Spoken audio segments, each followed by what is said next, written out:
Documents from the Department of National Defense are sounding the alarm on military readiness. It found that almost half of this country's military equipment is unavailable and unserviceable, and that just over half of this country's personnel would be able to respond if NATO called in a crisis. Tom Lawson is the former Chief of the Defense Staff, and I spoke with him earlier today. Former Chief of the Defense Staff, General Tom Lawson, thank you for being here this morning. Pleasure to be with you.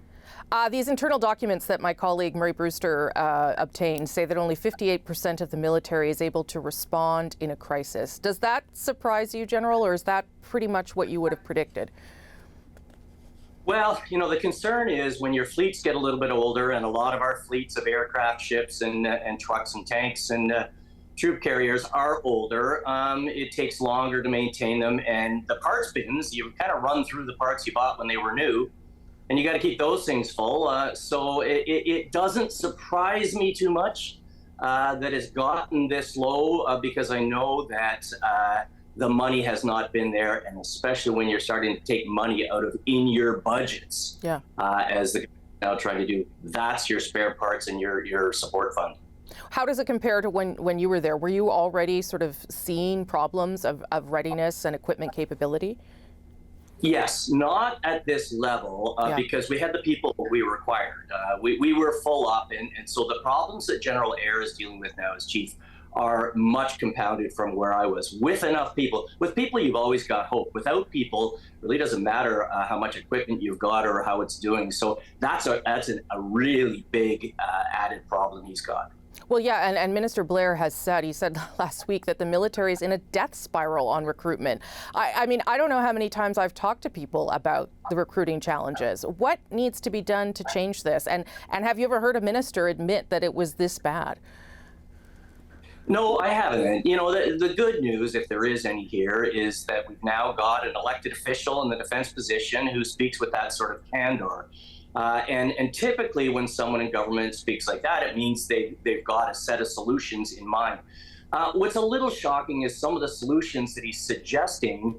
He really seems to imply that the Canadian Armed Forces haven't been trying to do those things, shorten the time it takes to get someone in, to get their security clearances and things like that.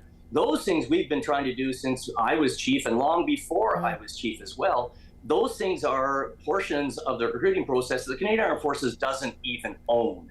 So, kind of beaten up on the Canadian Armed Forces for those things, a little surprising, but hey, as I say, a minister who is focused on the prime issues means that maybe we have a government that wants to deal with those issues in every way they can.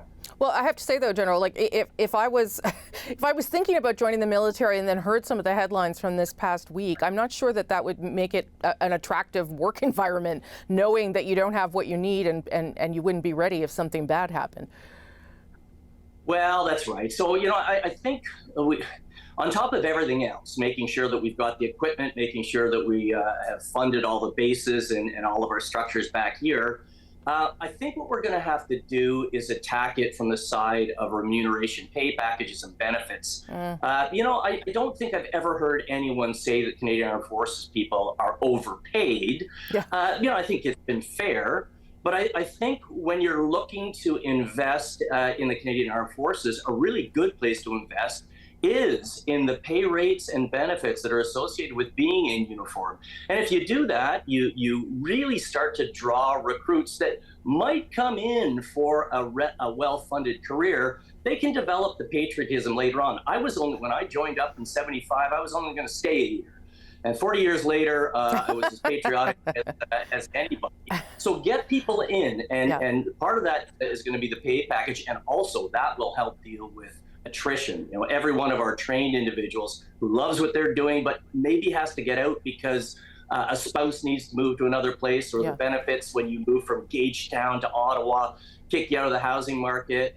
Those benefits should really compete with the finest benefits anywhere in industry.